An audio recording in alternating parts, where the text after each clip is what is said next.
अस्सलाम वालेकुम students, welcome to our channel study 910 with Asif and Saima. जी स्टूडेंट्स, आते हैं एक्सरसाइज की तरफ। The following reaction is an exothermic reaction. Reaction दिया गया है, एक्सोथर्मिक रिएक्शन है। From where does the energy come to break the bond of hydrogen and chlorine. अब आप रिएक्शन को देखें, यहाँ पे वाजिया शो किया गया है कि सनलाइट की प्रेजेंट में ये रिएक्शन हो रहा है।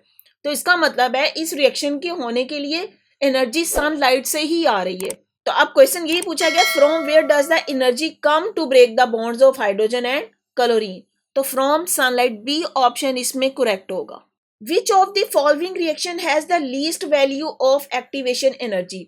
जिस रिएक्शन की जितनी एक्टिवेशन एनर्जी कम होगी वो रिएक्शन उतना विगरसली होगा, उतनी तेजी से होगा। तो इन रिएक्शन में ये रिएक्शन जो सोडियम क्लोराइड सिल्वर नाइट्रेट के साथ रिएक्ट करता है, ये रिएक्शन सबसे तेजी से होता है, जिसमें सिल्वर क्लोराइड के व्हाइट प्रेसिपिटेट बन जाते हैं।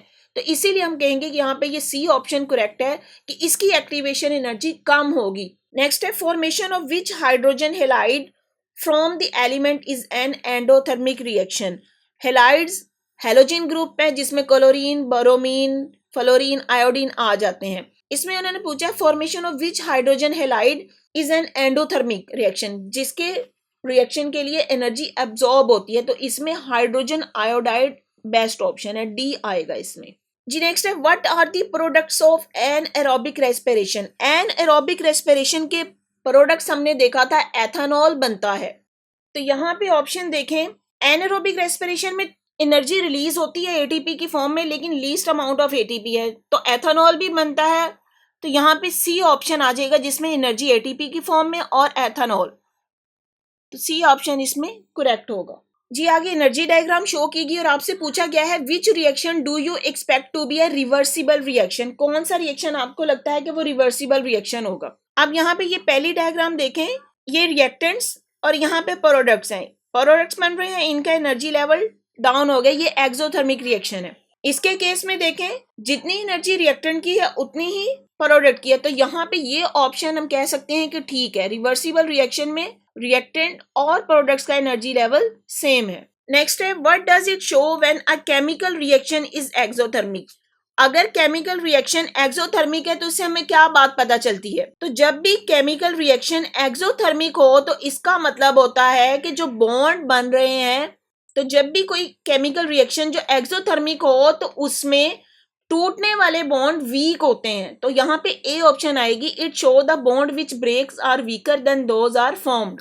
तो ए ऑप्शन इसमें करेक्ट होगी। जी नेक्स्ट है, when sodium hydroxide and hydrogen chlorine या HCl are mix the temperature increases. This reaction is, जब दो रिएक्टेंट रिएक्ट कर रहे हैं और उसका टेम्परेचर इंक्रीज कर रहा है, टेम्परेचर इंक्रीज कर रहा है तो उसका मतलब है उस रिएक्शन के दौरान हीट रिलीज हो रही है, वो एक्सोथर्मिक रिएक्शन है। तो आपने उसमें बताना है कि वो कौन सा रिएक्शन है और उसकी इंथैल्पी चेंज क्या होगी। तो डी ऑप्शन इसमें आएगा कि एक्सोथर्मिक रिएक्शन, और एक्सोथर्मिक के लिए जो इंथैल्पी चेंज है वो नेगेटिव होता है, इसलिए यहाँ पे डी ऑप्शन करेक्ट होगा। जी नेक्स्ट देखें, the average bond dissociation energy for CH bond is 412 kilojoules per mole. Which of the following process will have enthalpy change close to 412 kilojoule per mole. अब यहाँ पे रिएक्शन देखें, सब reaction में ये मीथेन को शो किया गया है। अब उन्होंने पूछा इसमें से कौन सा रिएक्शन ठीक हो सकता है जिसमें कार्बन और हाइड्रोजन का बॉन्ड ब्रेक हो रहा है। यहाँ पे कार्बन और हाइड्रोजन की बॉन्ड एनर्जी जो 412 दी गई, अगर आप मीथेन का स्ट्रक्चर देखें तो एक कार्बन के साथ 4 हाइड्रोजन अटैच हैं।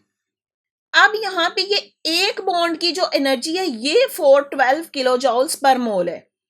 तो इसका मतलब हुआ कि इस रिएक्शन में ये एक बॉन्ड टूटेगा तो इतनी एनर्जी रिलीज होगी। अगर आप इसके स्ट्रक्चर को देखें तो ये कार्बन में से अगर ये एक बॉन्ड ब्रेकअप कर जाए तो पीछे जो स्ट्रक्चर बचता है वो रह जाएगा CH3। मीन इस कार्बन के साथ बाकी 3 हाइड्रोजन रह जाएंगे और साथ में हाइड्रोजन रिलीज हो रही है। तो डी ऑप्शन इसमें करेक्ट आती है। जी नेक्स्ट है, the average bond energies for oxygen single oxygen bond and oxygen double bond with oxygen are 146 and 496 kilojoules per mole respectively. Mean single bond के लिए जो एनर्जी है वो 146 है, डबल बॉन्ड के लिए 496 किलोजॉल्स पर मोल है। Find the enthalpy in kilojoules for the following reaction. और अगर ये रिएक्शन हो रहा है तो आपने इसकी इंथैल्पी फाइंड आउट करनी है, वो क्या होगी। अगर आप इस रिएक्शन को देखें, ये उन्होंने कंफ्यूज करने के लिए इस तरह दिया हुआ है क्या, यहाँ पे हाइड्रोजन के भी 2 एटम्स और ऑक्सीजन के 2 एटम, मतलब ये H2O2 की फॉर्म में है। हाइड्रोजन पर ऑक्साइड ब्रेकअप करता है और वाटर मॉलिक्यूल में कन्वर्ट होता है, प्लस हाफ ऑक्सीजन ये। अच्छा, ये एक्सोथर्मिक रिएक्शन होगा, और हमें पता है किसी भी एक्सोथर्मिक रिएक्शन में इंथैल्पी चेंज नेगेटिव आती है। तो आप ऑप्शन देखें, बाकी तीनों तो पॉजिटिव हैं, तो लेकिन यहाँ पे ए ऑप्शन जो है नेगेटिव, इसलिए यहाँ पे ए ऑप्शन इसमें करेक्ट होगी जी। नेक्स्ट है, why does the following exothermic reaction not occur. यहाँ पे एक एक्सोथर्मिक रिएक्शन दिया गया कि डायमंड जो है वो ग्रेफाइट में चेंज क्यों नहीं होता। अब किसी भी रिएक्टेंट को प्रोडक्ट में कन्वर्ट करने के लिए एक्टिवेशन एनर्जी चाहिए होती है, मिनिमम अमाउंट ऑफ एनर्जी चाहिए होती है, लेकिन अगर वो उसको एनर्जी ना मिले तो वो प्रोडक्ट में कन्वर्ट नहीं होगा।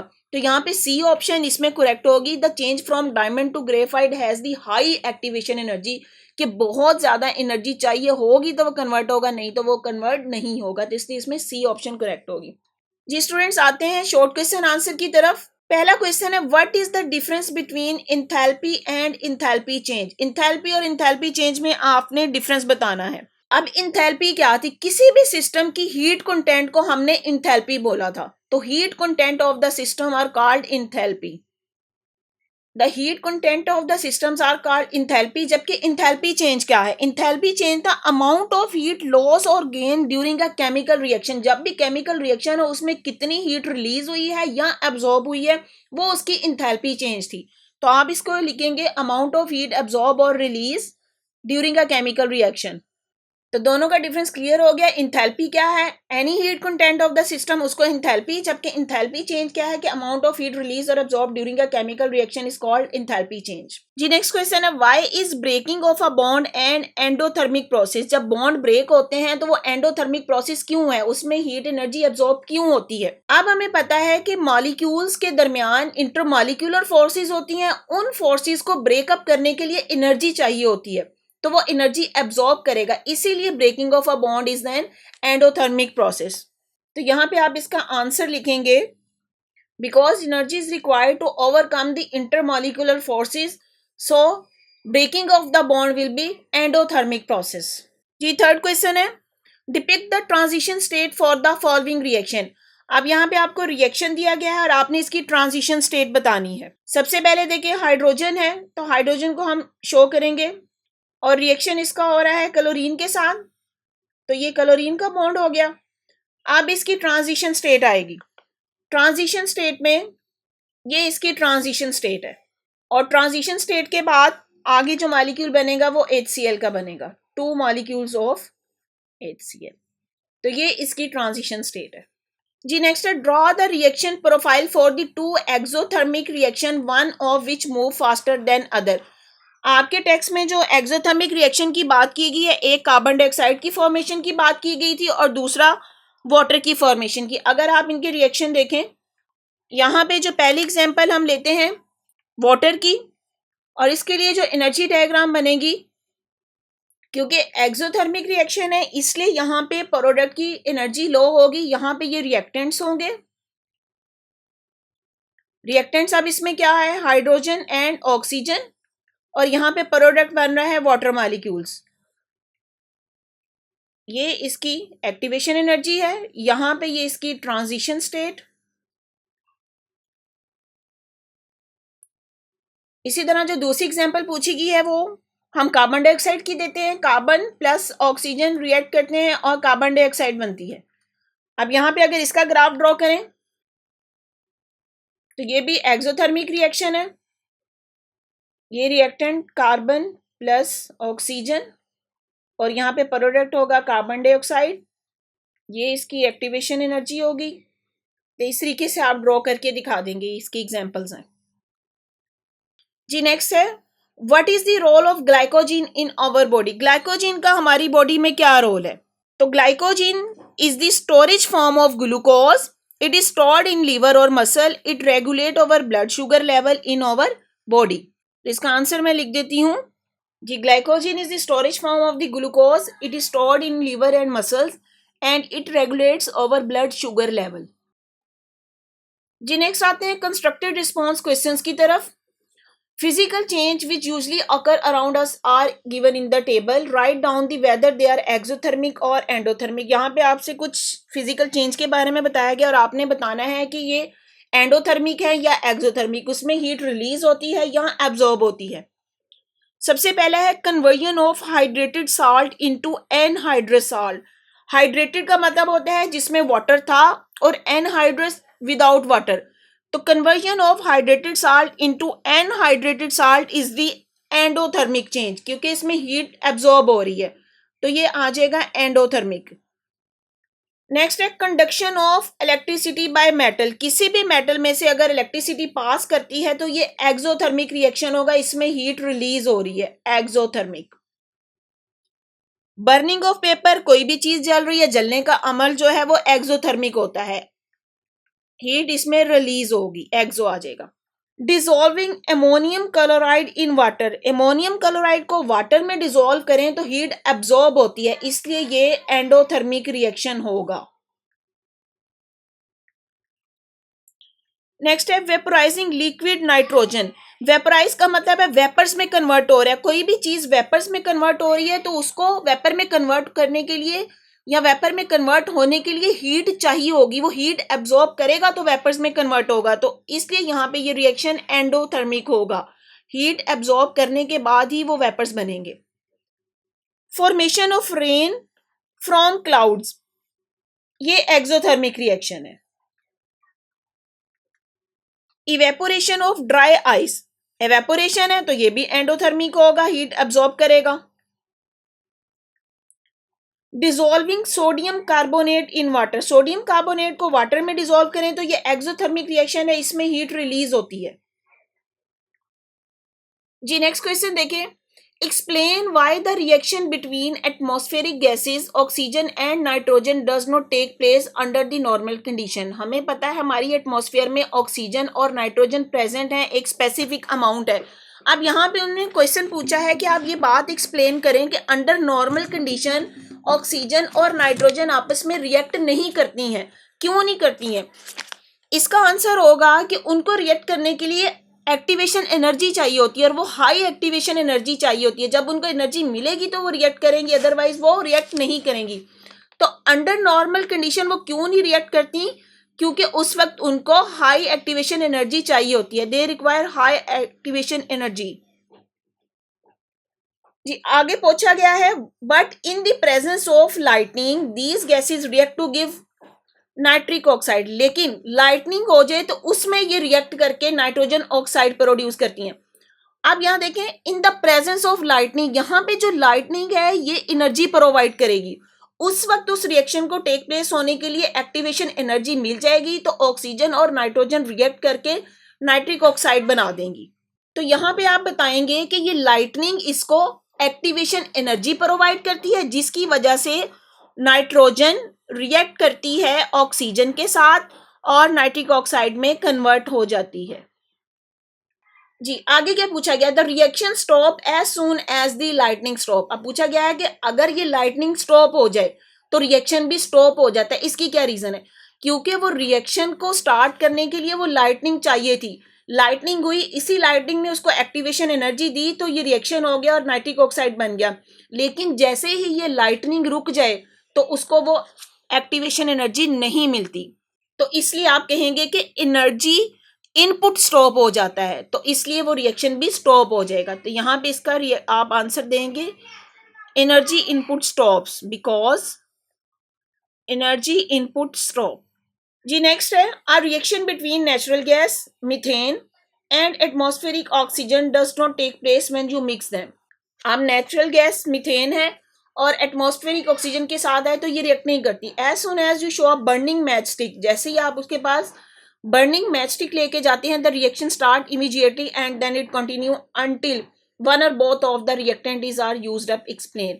अब यहाँ पे जो क्वेश्चन पूछा गया है, जैसे नेचुरल गैस है, आप चूल्हा जलाते हैं तो जो गैस आ रही है वो नेचुरल गैस है, जब तक आप उसके पास जलती हुई माचिस की तीली नहीं लेके जाते तो वो आग नहीं लगती है, तो जैसे ही आप उसके पास बर्निंग मैच स्टिक लेके जाते हैं तो वो जलना शुरू कर देती है। उन्होंने आपसे क्वेश्चन में यही पूछा गया कि ऐसा क्यों होता है, तो इसका आंसर होगा कि burning match stick give ignition to start a reaction. यहाँ पे जो बर्निंग मैच स्टिक है it give ignition to start a reaction.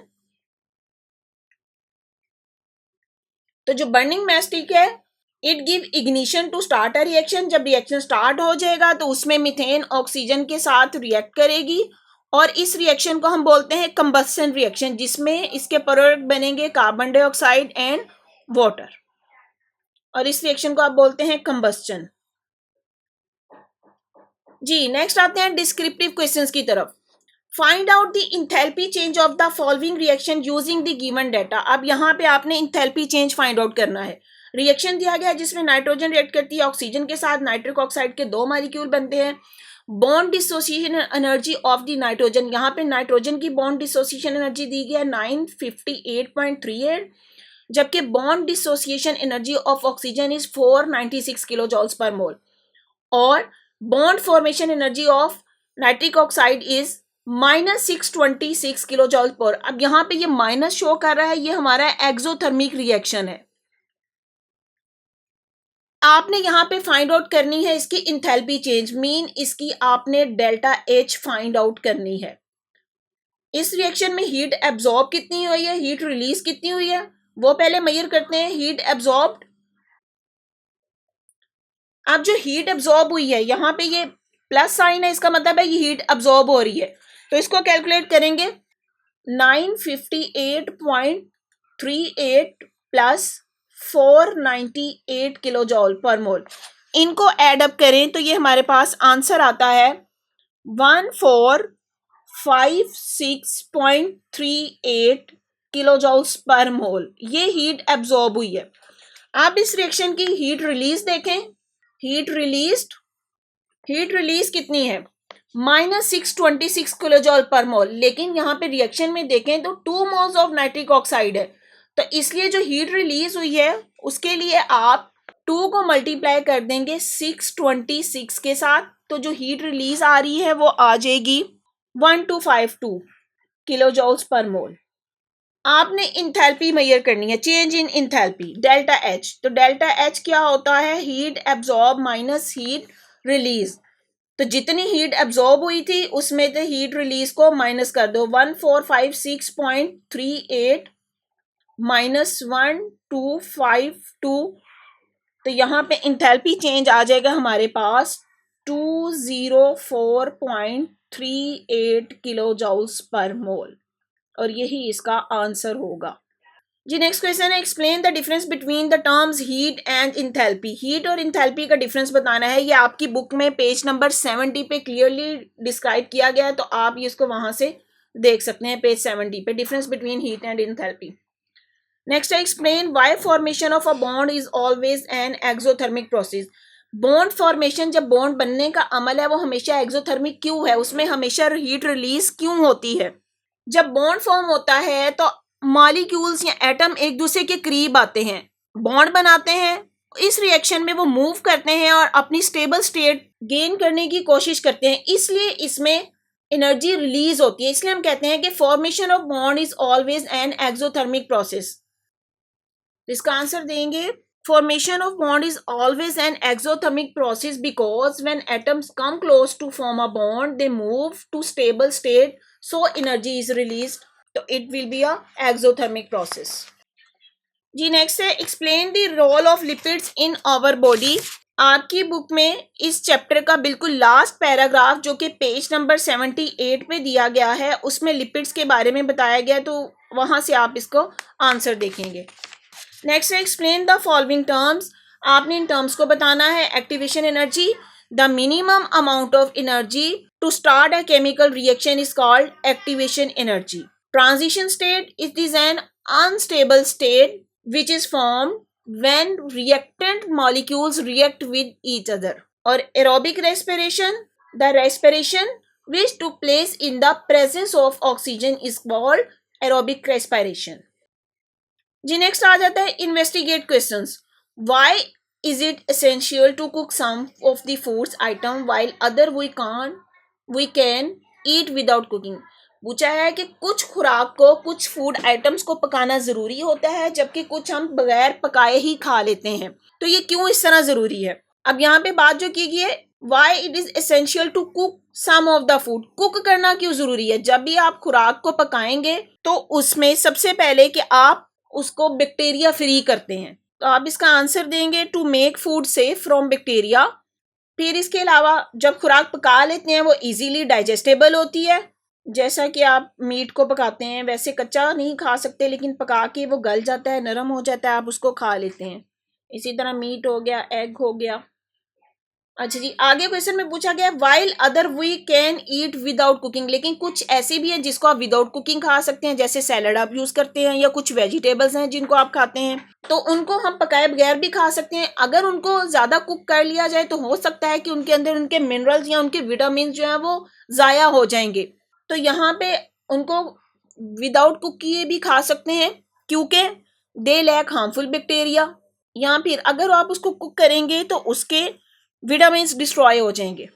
Cooking में डिस्ट्रॉय विटामिन्स, फॉर एग्जाम्पल जैसे आप कुकम्बर खा लेते हैं ऐसे ही जी, जैसे आप कुकम्बर की जितनी सलाद खाते हैं या फ्रूट्स खाते हैं तो आप उनको बगैर पकाए खाते हैं जी। नेक्स्ट क्वेश्चन है why does fireworks looks spectacular? What type of chemical compounds undergo chemical reaction during this activity? जब भी फायरवर्क्स होता है, आतिशबाजी होती है, तो वो आपको इतनी अच्छी क्यों लगती है और उसमें कौन से केमिकल कंपाउंड्स केमिकल रिएक्शन में जाते हैं? तो यहाँ पे आतिशबाजी में जो रिएक्टेंट है वो मोस्टली नाइट्रोजन या सल्फर यूज होते हैं। तो यहाँ पे आप करेंगे तो आतिशबाजी जब होती है उसमें जो रिएक्टेंट है वो कार्बन या sulphur, they burn up, carbon and sulfur burn up as a fuel and heat energy is produced in the form of gas or light। और ये रिएक्शन जो होंगे वो ऑक्सीडेशन रिडक्शन रिएक्शन होंगे, जिसमें ऑक्सीडेशन भी हो रही होगी और रिडक्शन भी हो रही होगी जी। स्टूडेंट्स, अगर आपको मेरा लेक्चर पसंद आया है तो मेरी वीडियो को लाइक करें, अपने फ्रेंड्स के साथ शेयर करें, मेरे चैनल को सब्सक्राइब करें और बेल आइकन पे क्लिक कर दें ताकि हर आने वाली न्यू वीडियो सबसे पहले आपको मिल जाए। Thank you. दुआओं में याद रखिए। अल्लाह हाफिज़।